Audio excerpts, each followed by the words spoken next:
Welcome to Feeling Asian, a podcast where two Asians talk about their feelings. I'm Young Mi Mayer. And I'm Brian Park. And Brian is freaking out. Brian is hyperventilating. He was so nervous. I didn't even know that was a noise I could make. What was that? Brian was like, I have to tell you like how much this person means to me. Oh my God. I wasn't going to say anything, but I love embarrassing Brian. It's like my number one. Oh gosh. Oh.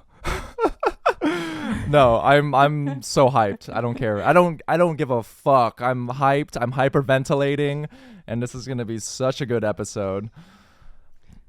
But anyways, Youngmi, should we yes. The listeners already know who's on this episode. Yes. We don't have to fake pretend that we're like burying the lead here. So let's just jump right into it. Let's introduce them to the podcast. Listeners, I'm freaking out, and I hope you're all freaking out too, because we have such an amazing guest this week. They are a fucking incredible DJ, incredible producer. Everyone, please give it up for Yeji. Woo! Thank you so much for that wild intro. Man. Yeah, I didn't want to tell you that Brian was freaking out before you joined us. Yeah, I don't think I've had anyone hyperventilate before introducing me. So gosh. That will definitely remain in my memory. I definitely didn't wake up this morning as I brushed my teeth and looked at myself in the mirror and was like, all right, play cool, be apathetic, be the cool Brooklyn vibe. Oh no, I ruined it. Totally ruined it. I'm sorry I said that, Brian. I know. I think I kind of ruined it for myself. I made a guttural sound up top that I didn't even know what the fuck that was. You're breathing really heavy. And oh man, my cheeks hurt. Oh gosh. Well, Yeji, thank you so much for joining us on the podcast. Thanks for being here. Yeah, thank you so much for having me. Yeah, but before we dive into, everything that's going on with you and learn a little bit about yourself, Youngmi, how are you feeling? Oh man, I woke up today and I was like, I'm gonna make myself feel happy. I was like, because I'm like, I always wait. I talk about this a lot. I get kind of depressed in the mornings. I always have like this, like, I don't know why. I just feel really like gloomy in the morning. Yeah. And today I was like, why? Why do I feel bad? There's nothing bad happening. Like, and that really helped me turn it around in my mind. And I'm like, why don't I just do that every morning? Just like hype myself up to not feel bad. But then it's like, it's hard. It's like, I don't remember to do that. Maybe I should do like a meditation or something. But yeah, so I like, it's kind of like I faked myself into feeling happy. Wow. I was like, no, I'm fine. I feel great. This is a great day. This is fun. But then like, I think having like a depressive natural state is hard because it's like, look at what I'm doing. I'm recording this podcast that I love with Yeji, like the most like famous person that I've ever been on a Zoom call with, basically. And like, you know what I mean? Like, this is so amazing. Like, why am I fucking depressed? About what? Yo. Do you know what I mean? Like, wait, Youngmi, so are you saying that our Korean moms have been right all along? That just don't be depressed, just be happy? What? Just stop being sad. Yeah, just it works. Be happy. Damn. Yo, we got a lot of apologizing to do. I know. It's just like that. Yeah, all along I should have just listened to my mom. Stop being depressed. That was the key. And now I'm a happy person. Damn. No, but seriously, I felt like, oh, I guess this is related. I've been back in therapy. I took a break because I couldn't afford it during COVID, the pandemic. And I started doing it again regularly, and it's been very helpful. And yesterday I talked to my therapist about, I had a really hard day last week. Like, I went to the vigil for the Atlanta shootings, and, like, all the Asian hate crimes are, like, really, like, weighing on me, as I'm sure everyone that's listening understands. Mm-hmm. And then on the same day that I went to the vigil, my mom told me she had COVID, and I freaked out. You know, my mom lives in Korea, and like they're having a big wave there. And so that night I was just like, oh, like I'm totally fine. I feel fine. And then I like literally closed my eyes and woke up 12 hours later. Like, wow. And I never sleep more than, usually I sleep like maybe 5 hours a night, and then I have to make myself sleep more. Right. And so then I was like, oh my God, something's going on. And then I went to therapy, and I was just crying so hard. And I was like, oh, I think I was just like holding in all this emotion without even knowing it, you know? And so, I mean, that's probably related to like feeling depressed all the time. Like, I think like I don't even know when I feel sad, you know? I'm so disconnected to my emotions sometimes. Yeah. And so it was very helpful to talk about it in therapy and realize just how sad I was, I think. And then I felt a lot better. And I think that's why this morning I got up and I was like, I'm happy now, you know? So, yeah. Yeah, so that's how I'm feeling. I'm feeling a lot better after therapy, and then also forcing myself to not be depressed. Let's go. How are you feeling, Brian? Well, first, jokes aside, I'm glad that you've been able to go back into therapy, and it's been really helpful. You know, I think we've said this before on the podcast a lot, but therapy is really nice because it just provides that framework for like you to be able to name certain emotions or how you're feeling, and like just being able to name it and identify it is like so tremendously helpful, at least like from my personal experience, and like just being able to like then find like ways to remediate that, you know. But like let's see, I'm feeling similar, you know. I'm in a very positive mood. I'm feeling really great right now. So yesterday was my birthday, and I usually like I'm very birthdays make me feel very weird. I don't like to announce them on any social media. I like scrubbed any birth dates off my Facebook, so like no one knows when it is, and I like to just let it pass like any other day and just get it over with. And usually on those days, usually on my birthday, I get kind of bummed out and depressed and sad because I'll like reflect on the past year and find reasons to be self-critical. But this birthday was quite the opposite and very different. You know, many thanks to my to my girlfriend, and she, you know, we were able to spend like a lovely day together. And yeah, I don't know, I just felt very I'm just really grateful for a lot of things, and I'm feeling very proud of myself, like oddly, because usually on my birthdays I feel really sad, but you know, I'm really happy about this. I don't know, this life that I've built for myself. It's so great. Like, I have wonderful friends. Like, I have a wonderful, like, I have a wonderful girlfriend, and I get to do this. Like, this is fucking sick. Like, we're on this podcast and podcasting with the most famous person that I've ever met, that Youngmi's ever met on Zoom. That's fucking sick. Wait, Brian, I think we're both doing this, like, we're like both doing that thing. We're like, just be happy. We both came to the like realization that all we needed to do was just be happy. Stop being sad. Yeah. Like, stop.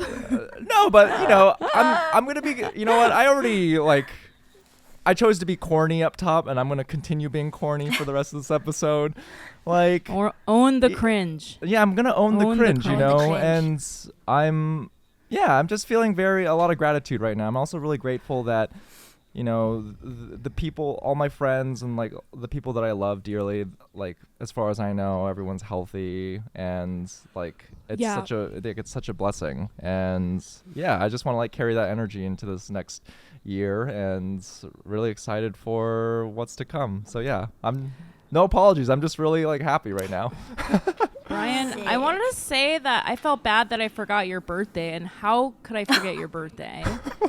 I'm sorry. It's okay. I don't post it. I just scrub it. Like, I don't know when my friends' birthdays are either, unless they're like immediate family or they're like, it's like my best friend or like my girlfriend. Like, I'm so reliant on social media for people to like tell me when their birthdays are. So yeah. Well, I feel bad that I forgot it, but also I feel like you sort of, like you said, you're kind of hiding it from people. So I guess I'm like, I would have felt worse if I was like, happy birthday, Brian. Like, let's go to dinner or something like yesterday. And you're like, please stop. I'm so sad. I hate getting older. Yeah, no, but it's good. I'm in a good place now. Like, so yeah, don't feel bad at all. Like, I truly I just despise my birthday on most days because I'm just like, it's just like any other day, like whatever. But yeah, that's how I'm feeling. Enough about us. Yeji, how are you feeling? Oh man. Well, first of all, I want to thank you guys for sharing really honestly how you're feeling, because I think I rarely answer honestly to that question. Like, friends will just like see me and be like, hey, what's up? How you doing? And I'll just say, I'm doing great, you know? And I think like listening to your answers have made me think like, oh, how am I actually feeling today? What about last week? What about last year? And yeah, so many relatable points. But right now I feel great. I don't know if I'm also saying I should just be happy, but just be happy. Okay? Just stop being sad. I know, just stop being sad. But definitely, Youngmi, these mornings have been kind of sad for me. And I mean, it's been raining a lot, and definitely my emotions are really tied to the weather and seasons. And I don't remember since when, but spring has become a difficult time for me, like this transition of like winter into spring. And I think it's slightly triggering. It reminds me of things that have happened around this time. So yeah, I've been like kind of in that zone.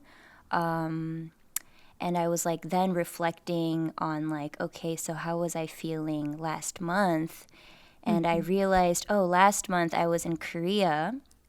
And always like about 3 weeks to a month in, from my return from Korea, I get kind of sad.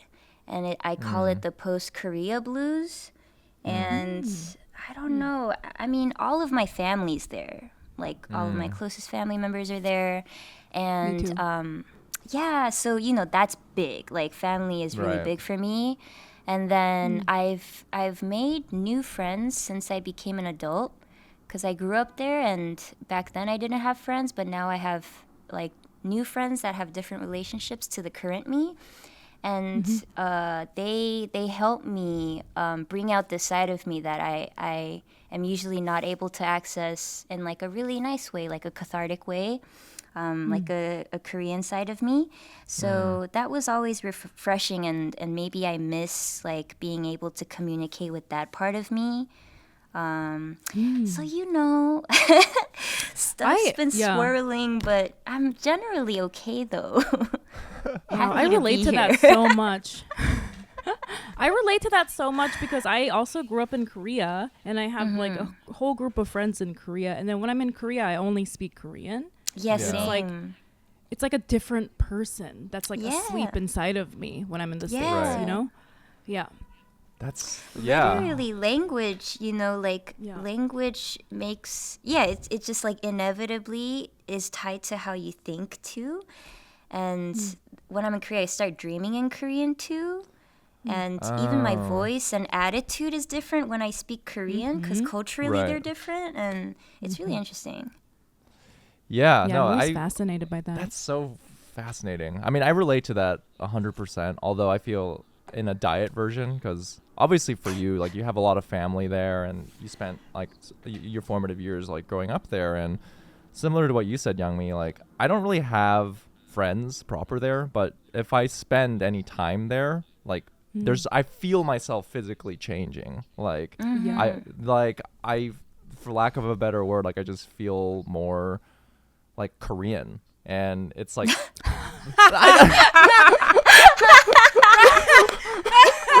Stop! No. I don't know why. When I'm in Korea, I feel more Korean. No. But like, I wanted to say like, you know what you just said, Yeji. Like I feel that too, where like the way I speak, like when I speak in Korean, even though objectively I have like a terrible Kyopo accent and it sounds like shit, like I feel cool and confident. Yeah. No, but I feel confident. I'm just like, damn, this is like a whole other side of me that I, like you said, like I don't really get to express or access as much in America. Yeah. You know what else is really interesting about that, my personality in Korea? Because I moved when I was 20 and I moved to the States. I feel like in all these things that I've done, like growing as a person, I've gained, from the last like 17 years, like as an adult. But when I was 20, I was like very young and like a child. So I have like this confidence that doesn't translate. Like when I go back to Korea, I like go back sort of like to this regression. Where I'm like an insecure 20-year-old, Yeah, like, yeah. like, Yeah, so true. Youngmi, when you go back, do you just stay with your family the whole time?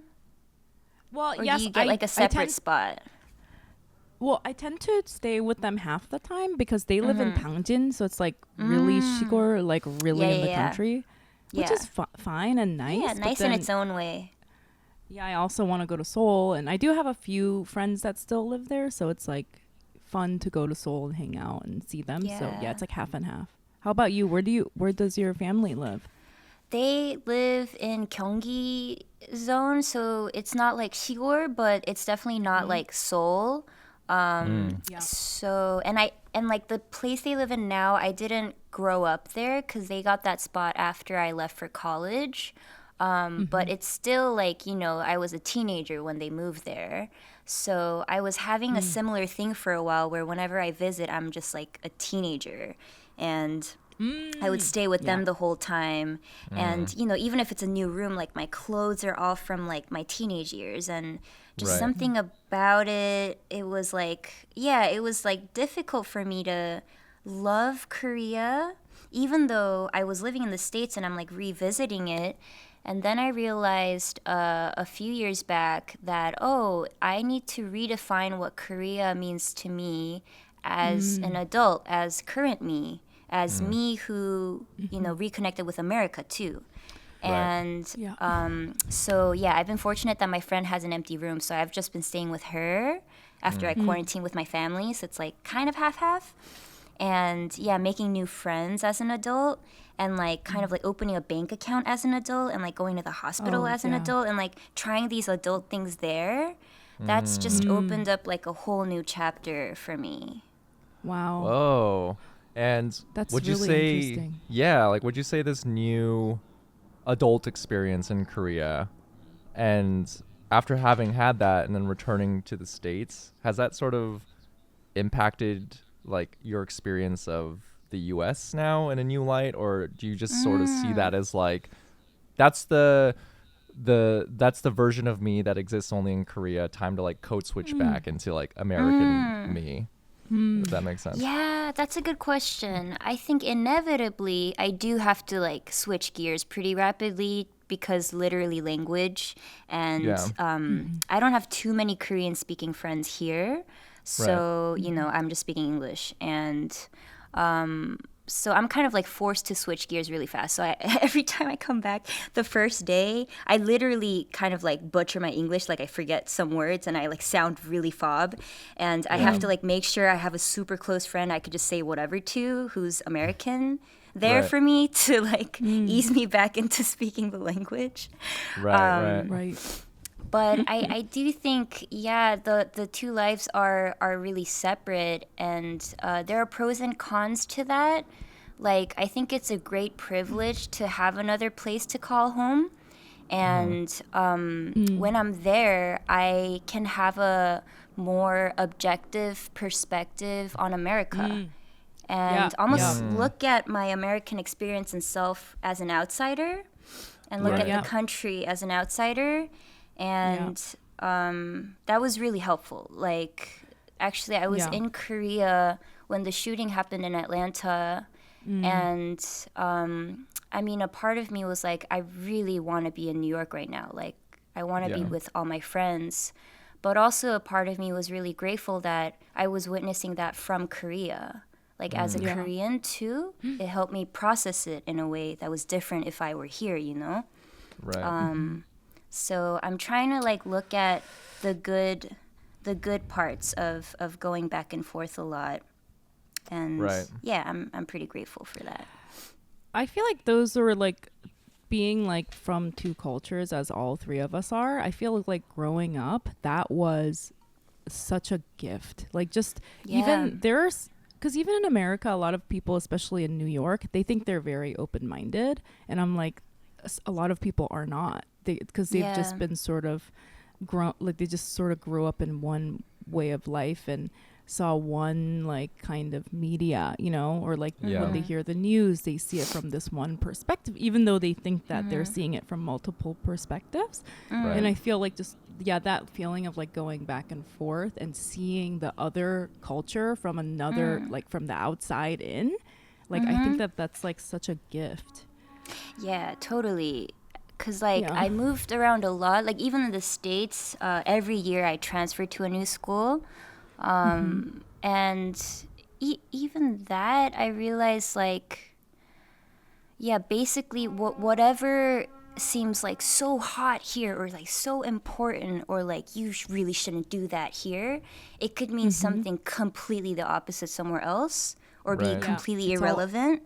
You know, it's very arbitrary. And then so you realize how arbitrary. BS it is. You know, it's like you know what I think about a lot when you go to like a city, and in that city there are rich neighborhoods and poor neighborhoods, and so like a rich person will like show up. They'll be like, "Oh, I live in the Upper East Side," but like if you lived in Korea and somebody said that, they'd be like, I don't know what that means. And then you see like all these like societal like judgment markers as very, very arbitrary. Like no one knows, you know, like all the stuff that we're all in is a really bubble. important. So true. So true. Yeah, it's like that kind of stuff becomes really interesting to me. I'm just like relating to it from a more silly standpoint of like fashion and style, or anything that's popping off here in New York and Korea that's like, oh yeah, that shit was cool maybe like 5 years ago. It is fascinating how that happens there, but it's almost like a completely different context because Korean culture is so trend oriented. And they're just down to like, if that's trendy, okay, let's all do it. Let's do it. Which is very different from here, you know, because here it's like, oh, I want to be different. So it's interesting.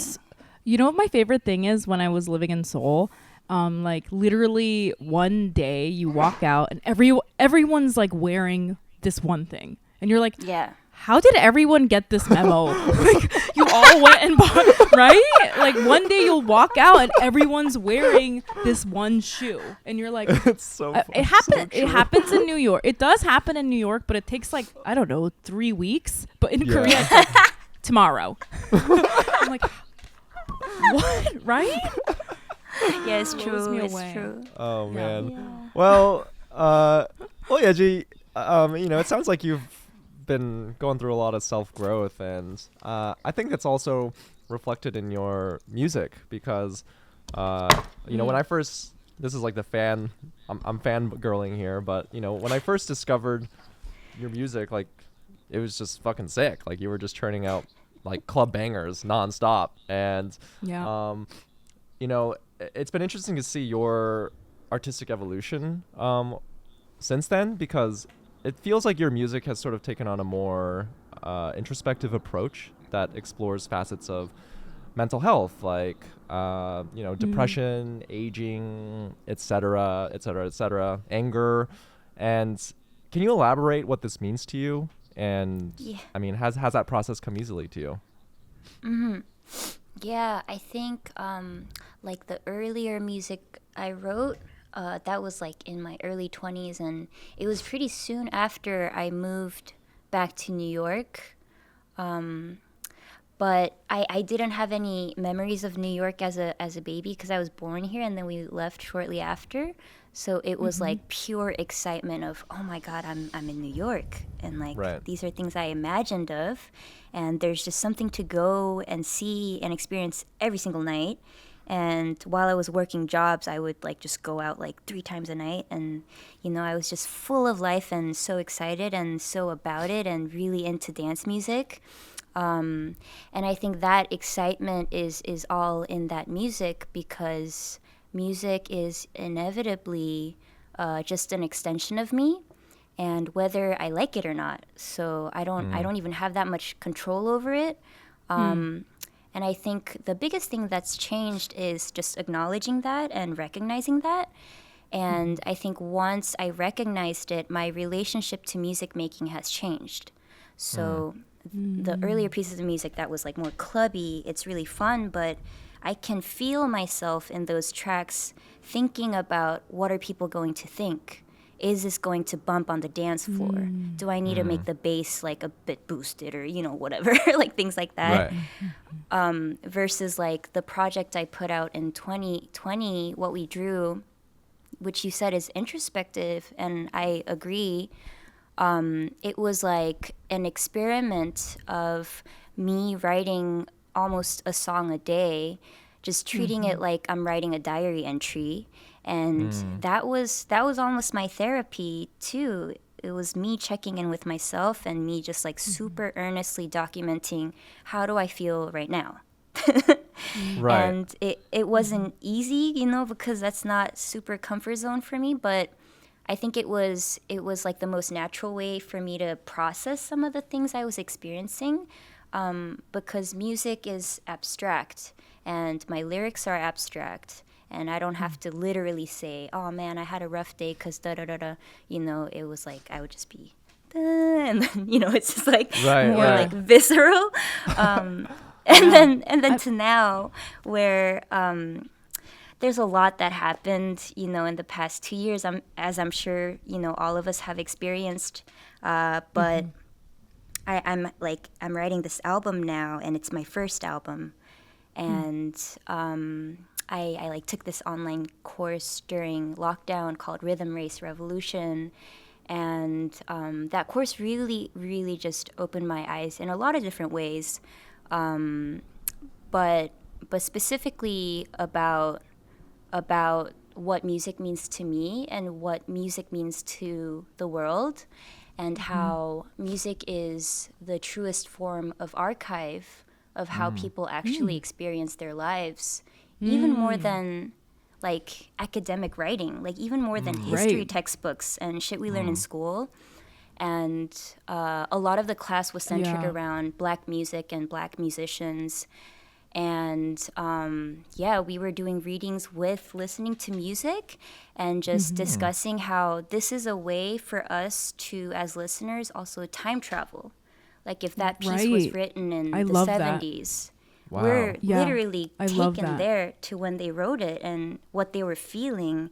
And then it becomes really spiritual and emotional as well, because you're really connecting on that level. Like at that, if you're intentional about listening, then you're actually synced.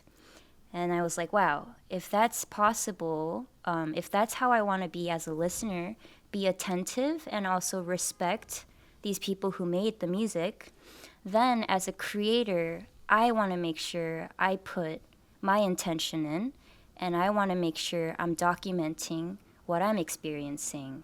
And so it became this like, moment of realization. I need to make this album fully intentional. And in order to do that, I'm going to write a story first and then write the music about this story I want to tell.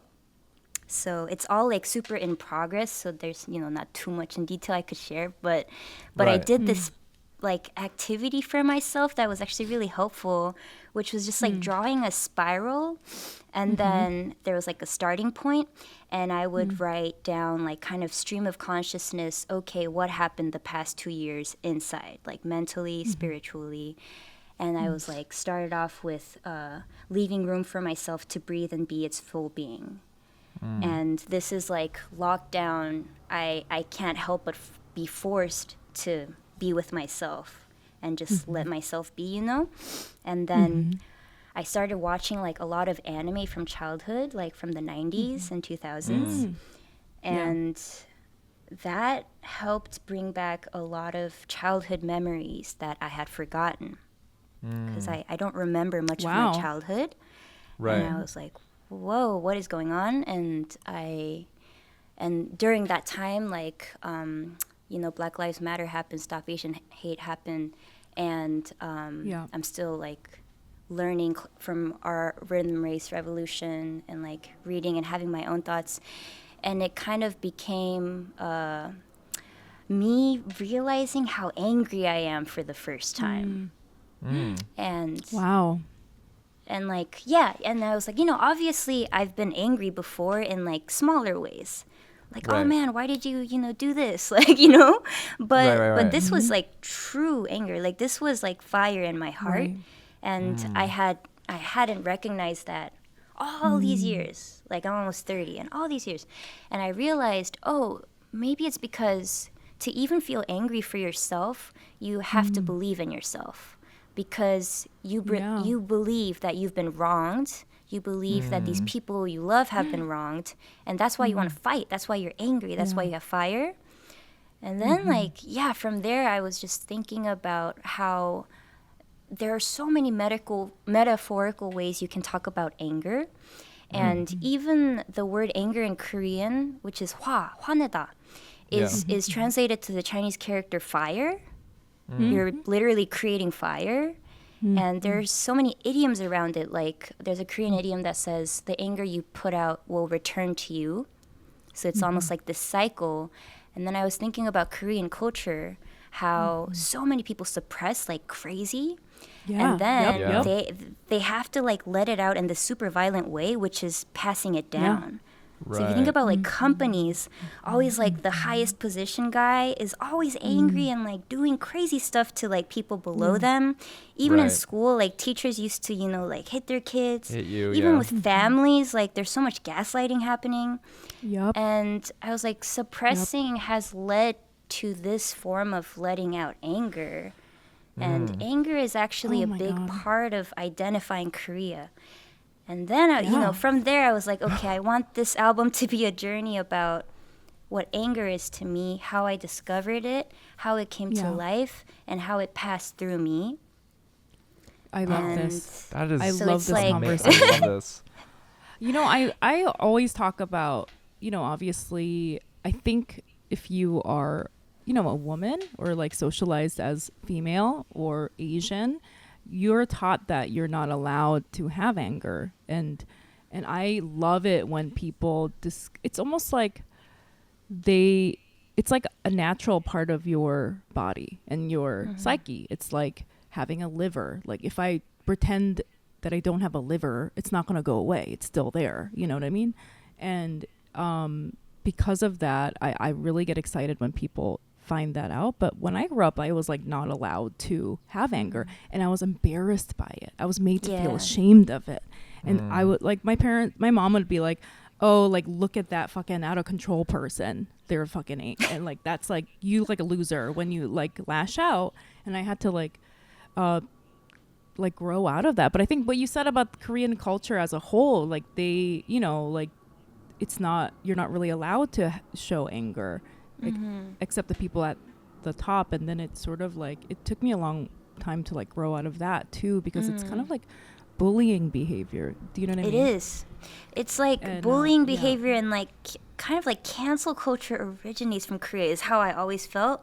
Because like growing up there, I always saw it. We just didn't have a name. Yeah, exactly. Right. Wow. Okay. Yeah, that's really big there. Like, for sure. I thank you for sharing your artistic process with us. Like, I'm so excited for this upcoming album, and I just admire you so much as an artist because, yeah, I mean, there's so many great points that you just made, and I guess I never really made the connection of how music is the most like visceral, primal form of storytelling. And yeah, I love that. When I consume music, I'm not like an audiophile, or I just go with feeling. Like there's certain tracks I listen to if I want to be like pumped up, or if I'm feeling sad, I'll listen to this. But treating it as this journal and like a form of documentation is so fascinating to me. And like, gosh, I there's, and also like to me, like what you just described is like the true artistic pursuit, and I can't like commend you enough for that, because I think especially with music, like, you know how to like put out a good club banger, like you said, just like, should I raise the bass on this? And I feel like with musicians, like it's so, you can it can be very easy to like intellectualize and then like question yourself. Like it happens with comedy too, where you're like, with anything creative. Do I go with the easy thing that is like a people pleasing thing, but even if it's like not truly my fullest form of expression? And I feel like what you're doing right now is like, you're exploring like every crevice of your inner being, and like even if you're like turning over these ugly stones, it's like it's not always pretty, but as a form of documentation, like it seems really challenging, but as a consumer, like I'm so excited. I don't know. I really appreciate that. And I think people can feel it, like what you were saying about how you were expressing your emotions through the music, and it's like an abstract way. I think people pick up on that, and I think that's why you're so successful, honestly. Because people try to fake, like I think a lot of people like try to fake it, you know, where they're trying to like approach it in this way of trying to get fame or success or whatever as a musician, and it's like, no, people can like sense that you're, you know, like you actually love what you're doing or not. I love that time travel reference. And it's, if you think about it, it just makes sense too, because if you trace back, like, what do I know about music? If I trace it all the way back, it's like, okay, like Koreans are like farming and singing, you know, it's like it's so communal. It's like always been communal. And even when I prepare for like a DJ set, or even when I'm writing music alone for months, it's still communal, because I still think about everyone, and I'm excited to be like, oh, who do I want to share this with? Or, you know, like what kind of thing would like heat up the dance floor? Like all of these things are like, we're just trying to connect with each other. And I want to share how I'm feeling with how you're feeling, you know. It's so beautiful. I love that. You know what I feel also, which is like, I agree with you. Music really captures the essence of emotion. Like, like it's like you are, you know, like sometimes I'll listen to Mozart or something. I'm not trying to be that, but like I listen to classical music. Like sometimes I'll listen to Mozart and I'm like, damn, you know that like funny meme? I think Brian sent me this, where there's like this guy that's like, if Mozart was out today, people are like, he's spitting, like, listening to it like, yeah, like that. I'm like, oh my God, I feel that way. You know, I'm like, oh my God. And he's like transferring this emotion from like hundreds of years ago. It's like, really, so true. But I also feel that way about folk tales, because like, you know, I'm sure we all grew up listening to these Korean folk tales, and they're like, who knows, like probably thousands of years old, some of them. And it's like, the tiger ate your mother, like, or whatever. And it's like, it's kind of like a metaphor for these lessons, right? And I'm like, damn, it's like some dead Korean person from 1,000 years ago is telling me the story, you know? It's so true. Yeah, fuck. That's so sick. I mean, that was a big reason why I really resonated with your, you know, with with your last work, What We Drew. Like it, you know, because your lyrics are in Korean, so to like hear someone speaking in Korean so openly about normally like taboo things, especially within Korean culture, whether it's like feeling kind of down and under the weather, it like did something to me, because like in America, like I don't have that many like Korean speaking friends, and who I talk about these things with, you know, like we created this podcast as a forum to like destigmatize these sorts of conversations and like build this community, but like to hear it in Korean in my ears, it was like, wow, I like this is something I've just never really experienced before, because I wouldn't hear it from anyone in my family. Like my family's just like, like, stop crying, like you're not down, you know. Brian, that's such a good point. Yeah, it's really it's very like touching to hear it in Korean. But special. Brian, I was like, sorry, what? Oh, I just wanted to say I'm grateful for you guys sharing that, because I think like when I first wrote music in Korean, it was in college, and I didn't have any Korean speaking friends. And I was just shy about sharing my lyrics, so I spoke almost like this is my code language. And then to now, where there are so many Koreans that listen to my music, like Korean Americans, who understand what I'm saying, and in a way, it's still code language. Like, some of it maybe it's easier to understand exactly where I was at because it's you. Yeah. And Well, that's yeah. I'm really grateful for that. I was gonna say, I was like, well, when Brian was saying I don't have any friends to speak Korean with, I'm like, Brian, you can speak to me in Korean. and then I was like, what? Are you actually close? You forgot his birthday. Oh wow! I don't know this person. I just met him. I just met him 10 minutes before you logged on. Oh, but then I was saying the only time. Well, this is so funny that you said it's a code language, because the only time Brian ever spoke Korean to me was when we were in like this like kind of not good Korean restaurant in Brooklyn that was like like owned by like Americans, and then Brian was just like, "Yeah, 씨발 이거 반찬 환불이야?" Said that they charge for banchan, like he was speaking Korean to me because he knew that the servers wouldn't understand Korean. Like he was talking shit about the food. He's like, 이게 뭐야, 이게 비빔밥이야? 이거 맛대가리 없네. Like he was like, and I was like. It's like, oh my God. To me. My Brian, true, your my true Korean's anger. pretty good. Oh, thank you. I'm gonna ride that compliment for the next 3 weeks. You have no idea, but fuck. No, Brian's Korean is good. I've seen my true anger can only be expressed through Korean in this instance. I really feel you though. That's also something weird about being Korean is like, when I get super emotional, it just comes out. Yeah. Me too. They say that that's like your core language. If you like trip and whatever comes out of your mouth is what you're like real. And Korean is my first language, so whenever I fall, I'm like, oh, omo. Oh yeah, oh my God.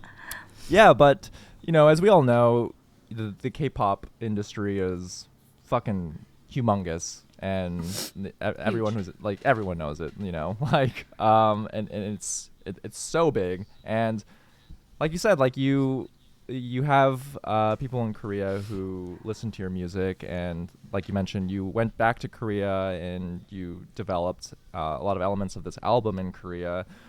What was it like to produce this music in Korea, like adjacent to this entire like K-pop industrial complex? Yeah. Well, I guess as a listener, I don't engage with K-pop too much. So like personally, that remained the same even when I was in Korea. But obviously, it's different because Koreans love to blast music everywhere, and I did hear K-pop everywhere I went.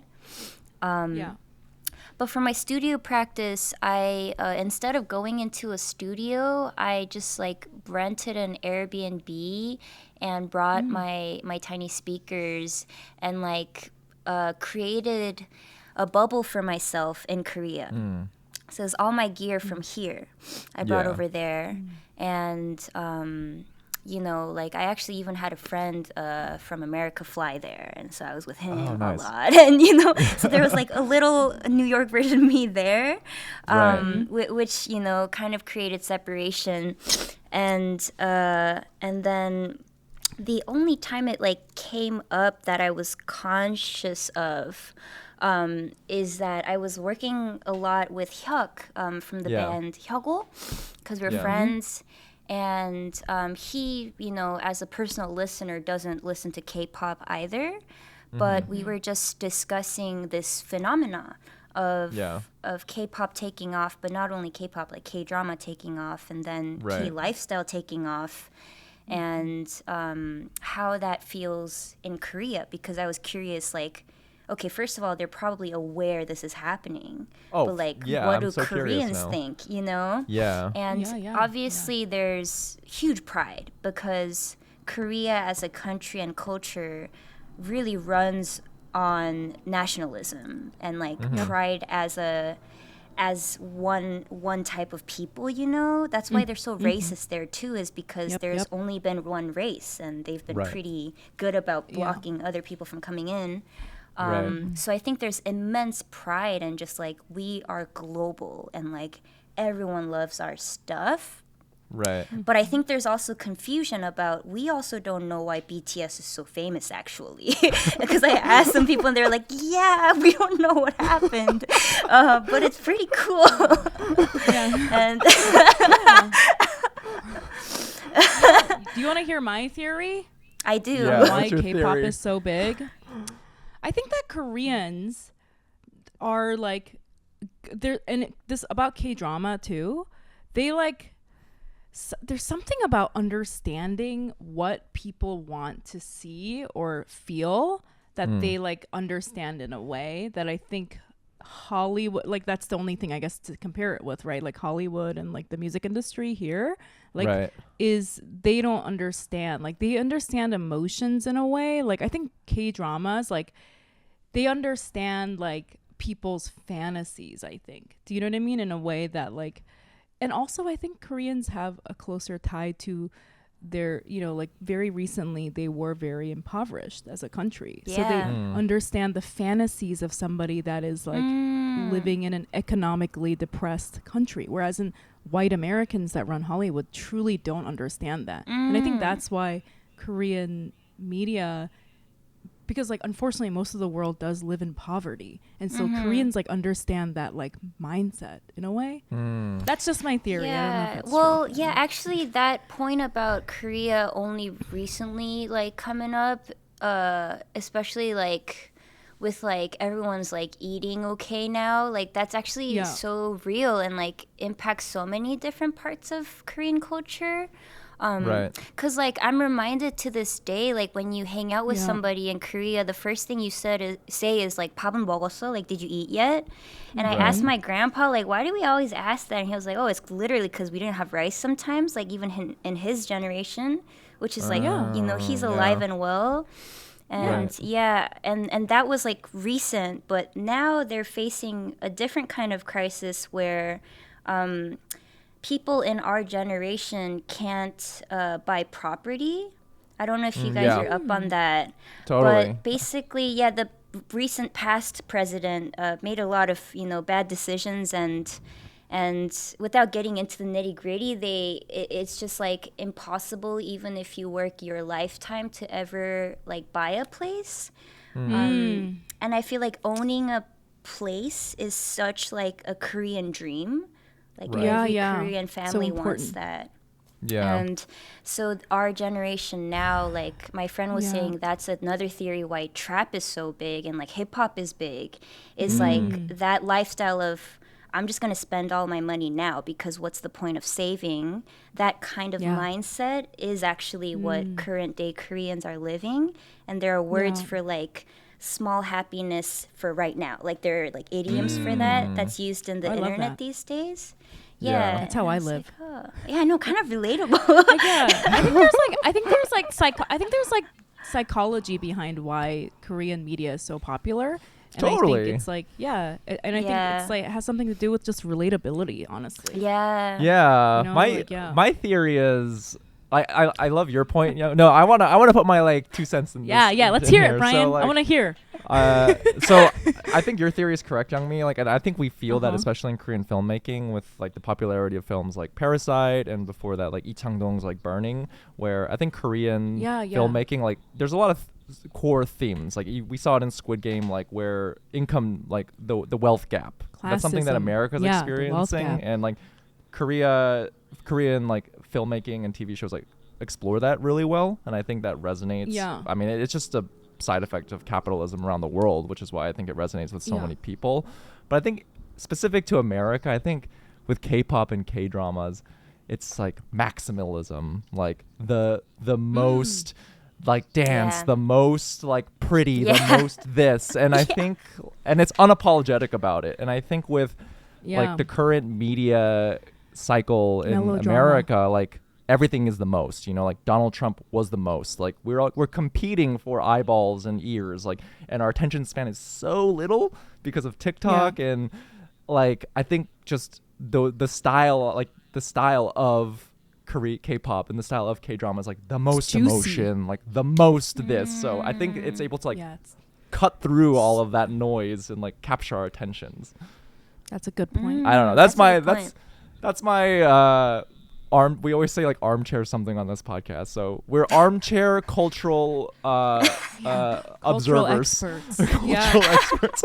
Cultural critics. Who knows? But I mean, yeah, it's like it feels juicy. You get a lot of bang for your buck. You know, you're gonna feel all the fucking feelings. That's so true. And they pack it in like every hour for K-drama feels like a movie. Yeah.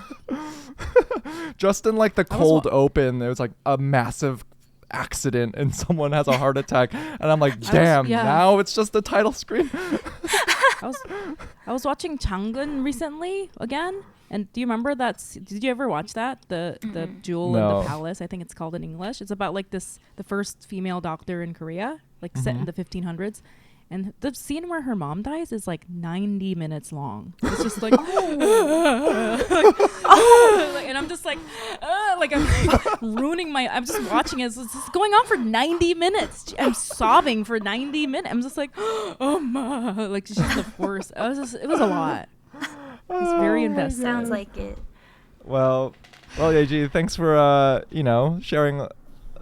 Thanks for being so vulnerable and sharing yourself with us, and letting us into your artistic process. But we're gonna shift into Can I ask one more question about the K-pop Korea thing? Sorry. Do it. Yeah. So, are you? Is your music? I'm sorry if this. I just don't know. I haven't been to Korea. Is it popular in Korea? Like, do people like? Are you very popular in Korea? I wouldn't say very popular, but definitely in certain neighborhoods. Which is interesting. Like when I'm in Itaewon, I think more people like recognize me, and especially if I have like a show coming up, then I think I'm more on people's radar. But otherwise, most people think I can't speak Korean and that I don't ever go to Korea unless I have a show. So that I don't know why. Wow. Yeah, my songs are in Korean. It's kind of confusing. So you're seen as very much like an American artist there. Is that very much so. Whoa.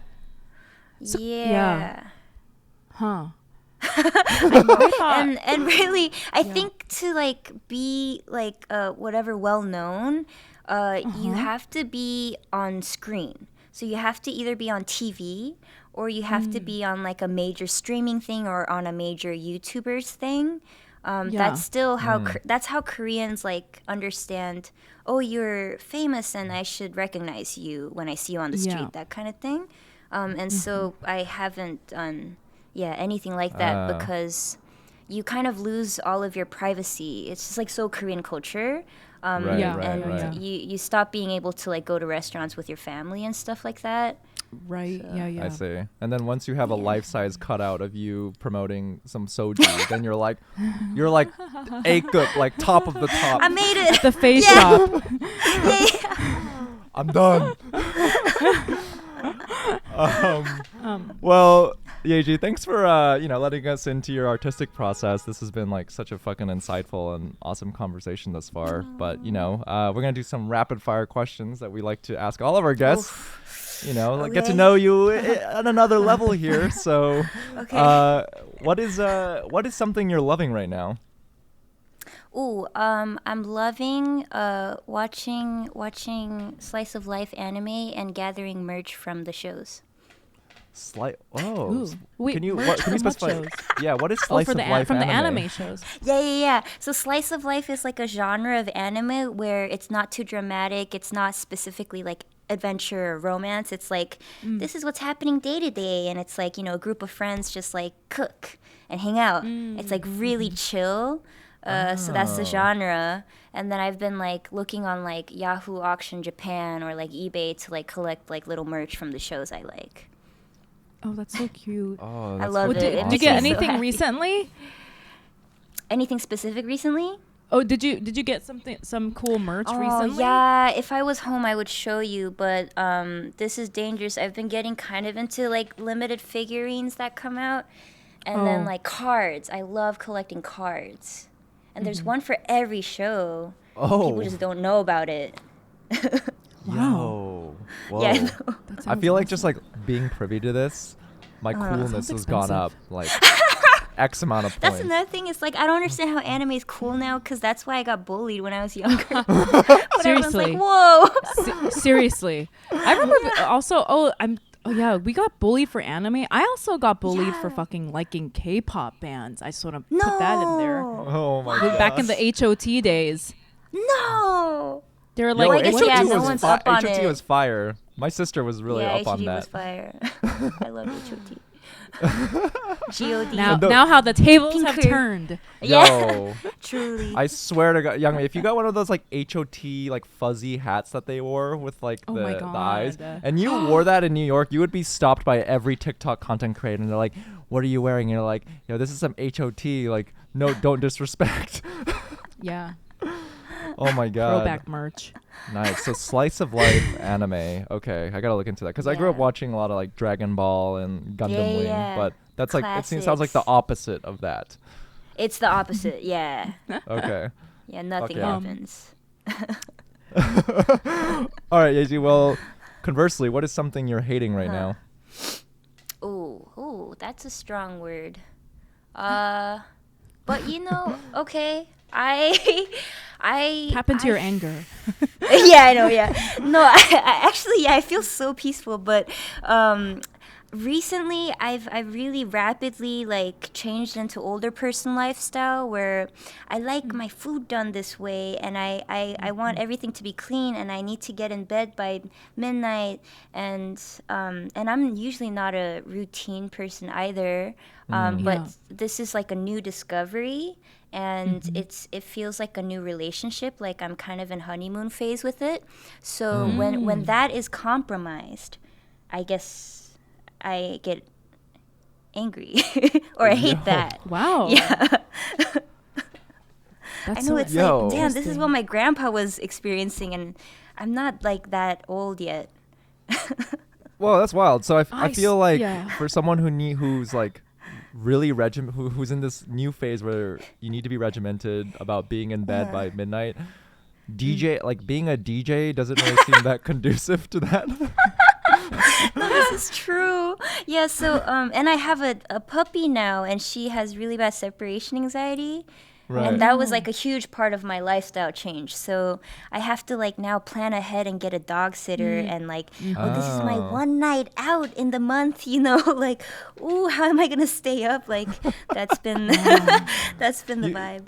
That you could actually start a new movement where people are like, "Fuck yeah, I love Yeji." She said she's gonna be her set starts at 10, and it actually starts at 10, right on the dot. Yeah. Oh my God. Seriously, I don't know about you, Yeji, but like everyone needs to stop doing the parties that start at 4 a.m. Okay? It's not fun. Oh yeah. I fucking hate it. Wait, they start at 4 a.m.? Yeah, and I swear, some people like go out at 6 a.m. and I'm like, you're riding the fucking subway next to a baker and a man in a business suit. And you're like on fucking Molly or whatever. It's like, what? Where did we go wrong that I now have to wake up at 5 a.m. to go to a party? That's what? Wow. Right? I Yo. don't even know They need about to, they need that. to Yeah, chill. I They was need to gonna chill say. with those fucking parties. Wait, what are those 4 a.m. parties, is not Youngmi? cool or fun. Stop it. I literally just learned about these 2 weeks ago, so that's how I know you're cooler than me, young me. No, because we You're have a definitely mutual way friend, cooler Frankie. than me. No, because our mutual friend Oh Frankie. yeah, Frankie.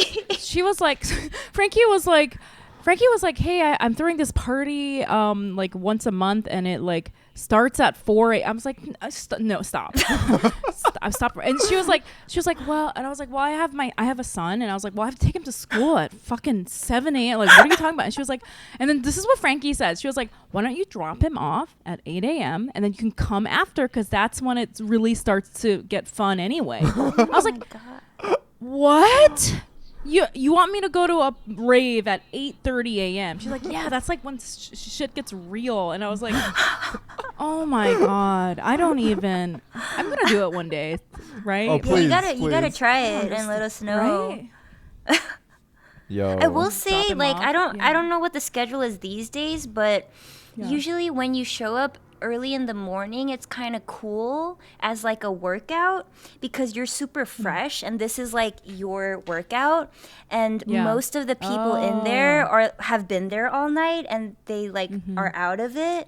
And you're just like fresh. Yeah. And You know, I like something- that idea as a workout. I'll Yeah.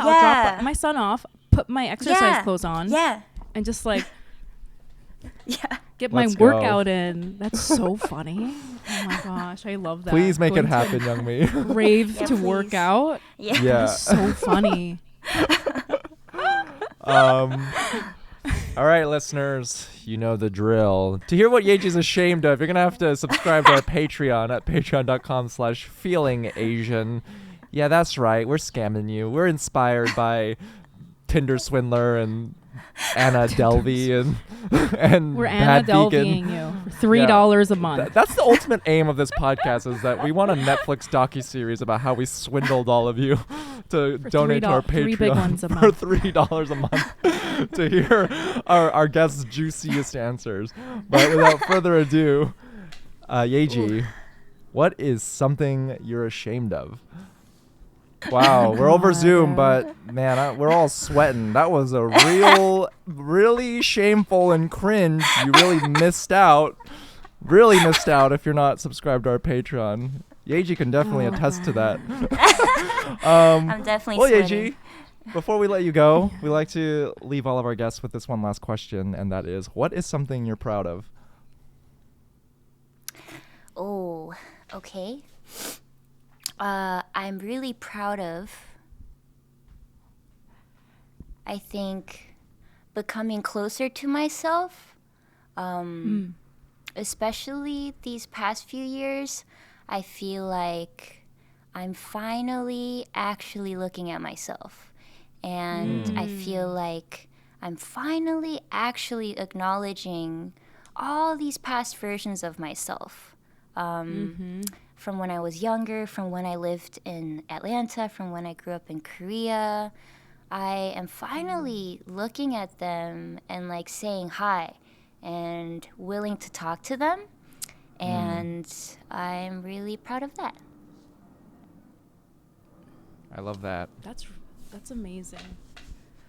I love hearing the answers from this question because I feel like, you know, we do get a lot of answers that are like, it does take people by surprise, I think. Even though we send it ahead of time, people always get like sort of taken aback by it. And then I just love the range of all the answers. And sometimes, you know, like your answer, I don't know how to explain. It feels like maybe it's like something that a lot of people like don't process as something that they can be proud of. But it's like, that's like a huge feat, you know? Yeah, it took so long. Yeah. Damn. Well, Yeji, I'm proud of you. Oh, thank you, Brian. Yeah, man. Yeah, what a thank you wonderful. for joining yeah, our thanks for podcast. joining us. This was so Yeah, fucking thank This was fun. such a great much. conversation. This was really great. Yeah, and it also felt like I like knew you guys. It was really comfortable. So I appreciate you know thank you. bringing that out in Thank me. you. Because But- we're Korean. It's Korean. You know, feeling really Korean for some reason in Korea. Oh my God. Brian said, he was like, I don't know. When I go to Korea, I just feel so Korean. Yeah, honestly, I should have revised So funny. my answer. That's the most recent cringe thing. Yeah, that is the most recent. Brian's Fuck. gonna be cringing about what he said all day. Like, you know, he's gonna be like, oh, why did I say that in front of Wait, but Yeji? you Yeah. have to hear yourself say it again, right? Because you're gonna edit this later. That's I know. really hard. Right now, if I'm being truly honest, I'm like in my head, I'm like, I could totally edit that out, but it's No, gonna be a don't. game No, leave time it in. decision. No, leave it in. We're leaving it in. We should call this episode "I Feel So Korean in Korea." For some reason. So For weird. some reason. Randomly. Yeji, for our listeners out there, where can they find you and your work online? Oh yeah. Well, I have a website. It's just yeji.com, or on socials, I'm usually Crazy or Crazy Yeji. Yeah. Love it. And what about you, Youngmi? Social media, YM Mayor, TikTok, Young Me Mayor, of course, the podcast, Feeling Asian podcast everywhere. How about you, Brian? I'm on socials at It's Brian Park. And yeah, be nice. Leave us a review on Spotify, Apple, wherever you get your podcasts. And yeah, I think that's it, everyone. See you all next week. Bye. Thank you. Bye.